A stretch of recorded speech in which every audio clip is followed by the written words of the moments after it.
Welcome back to Stu Studio, Conservative Takes on Music.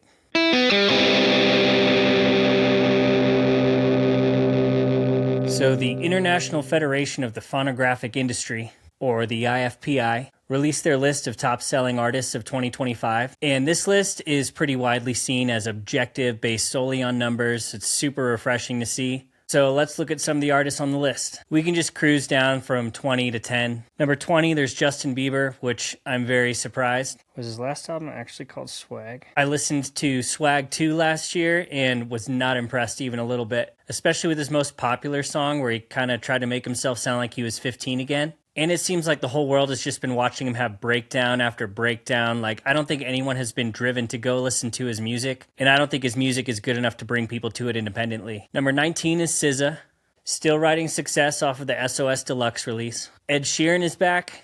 Zach Bryan is number 17, which I'm surprised he's actually not in the top 10. He had a lot going on last year. Like, he broke the record for the biggest ticketed concert, but I'm not really a fan. 15 is Eminem, and I feel like he's just in his old man era, just releasing diss tracks when he feels like it and making kind of bogus political statements at this point. Number 14 is 17, a K-pop boy band, because we can't get enough of that. More on that later. 13 is Mrs. Green Apple, a rock band from Japan. 12 is Tyler, the Creator, and I haven't seen much from him since he was in his kind of Roger Waters dictator phase. And 11 is Ariana Grande. I'm surprised she can still stand up at this point. But that brings us to number 10, which is Lady Gaga. Now, much of this list, I had to actually look into what they were doing last year because I couldn't even remember a release from 2025, but she did release her album Mayhem last year, which had her song Abracadabra, kind of a song paying tribute to the Steve Miller Band. But I really had to remember this is a global list, and she was huge touring internationally last year. She's made some news this year, shitting on America's immigration policy while in Japan. But other than that, I feel like I haven't seen a whole lot from her. Just some satanic bird rituals on stage, and in general kind of phasing out. She is a good actress, though. Number 9 is Billie Eilish. Now again, Billie hasn't released music since 2024. Her last notable song was Birds of a Feather, off of her album Hit Me Hard and Soft, but it looks like that album is still selling internationally despite releasing terrible music videos like The Invisible Hand pulling her through the office building, which is like the most forced metaphor, the most obvious, like least artistic thing I've seen in a long time. But at least her and her brother don't have to get real jobs like ever. Number 8 is Sabrina Carpenter. Now, she actually did have a big album release last year with Man's Best Friend. The notable songs were Man Child and Tears, which it still blows my mind that such a sexual song like Tears can have such a successful release like internationally and stay commercially relevant. Like, can you actually play that song on the radio? But she did bring her short and sweet tour to a close last year, which was hugely successful, spanning over a year of sold-out stadium dates. And I think we're all going to miss her Juno position doing crazy sexual things in front of children. But at least she's a real artist releasing real music, so we can thank her for that. Number 7 is Morgan Wallen.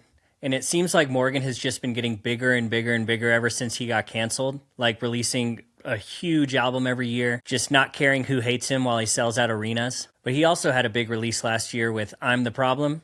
And one song that really caught me off guard from that album is the song 20 Cigarettes, just talking about how he's not really a good person, he's got lots of regrets, and it kind of sucks, and he can't really help it. Talking tongue-in-cheek about like hookup culture and drinking too much, and really acknowledging that the ways of this world are not really enough. So hopefully we see him continue to trend up, and maybe even try to be a better person. Number 6 is Kendrick Lamar. Now, Kendrick also hasn't released music since 2024 with his album GNX, and his huge diss track on Drake, Not Like Us. And he did perform at the Super Bowl, calling Drake a pedophile in front of over 100 million people. So I'm sure that song's just being played over and over around the world, and that keeps him in the top 10. Number 5 is Bad Bunny. Now, Bad Bunny's been one of Spotify's top streaming artists since like 2020, so it's no surprise. And you gotta remember, this is an international list. And he did release an album last year. The English title would be I Wish I Had Taken More Pictures, which got him a Grammy or 6. And of course, he got a lot of attention after being announced as a Super Bowl halftime show and making some political statements like saying he's afraid to play in America because ICE might take his fans, or saying he won't stop performing in a dress because of his support for the LGBTQ AAIP2S+ community. And even though he's like the international top streamed artist, his biggest markets are still the US and Mexico, and then followed by Latin America, Canada, Brazil, the UK, and Europe. but I just can't get over how every song sounds like a white American trying to make a Latin pop song, or that those trees never danced around during the halftime show. I will never let go of that. Number 4 is The Weeknd. Now, I will never understand why The Weeknd is so popular, why he's got like 7 million monthly listeners on Spotify, or why people keep listening to him in the first place. His last notable release was an iPhone commercial, a video for his song Dancing in the Flames that was allegedly filmed entirely on an iPhone, and that was back in 2024. But again, a lot of these artists tour internationally nonstop and have huge followings, and he's been on his After Hours Till Dawn tour since 2022.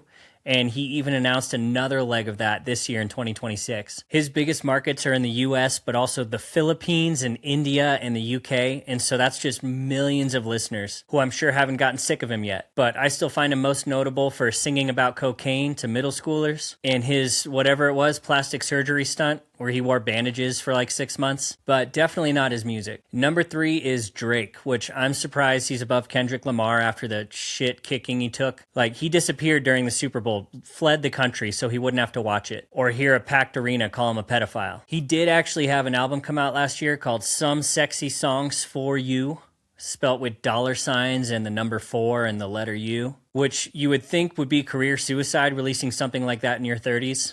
Especially with songs like Spider-Man, Superman, but I guess it's working out for him. Number 2 is Stray Kids. And this is where I realize I might be out of touch and old, but Stray Kids is a K-pop band that sounds like Rihanna did in 2010. Last year they had an EP release called Do It and an album release called Karma, but really their videos are all about their dances and their good looks and their ridiculous over-the-top kind of anime-style action sequences, but not their talent. Now this band has been active since 2022, which I thought was a little suspicious, so I went back to look, and yeah, that's the year that BTS joined the military. So they're just a classic case of right place, right time, and they jumped on their opportunity to fill a hole in the industry. So good for them, I guess. Again, this is an international release, and I know that K-pop Demon Hunters is huge right now, so I imagine there are plenty of parents who want to put on some music that wasn't made for kids, but will still keep their kids from screaming and crying. And you just can't deny that K-pop will never die, so I imagine we won't see less of it. And the number 1 artist last year was Taylor Swift, as I'm sure many have guessed. Now, she's reached the point of success where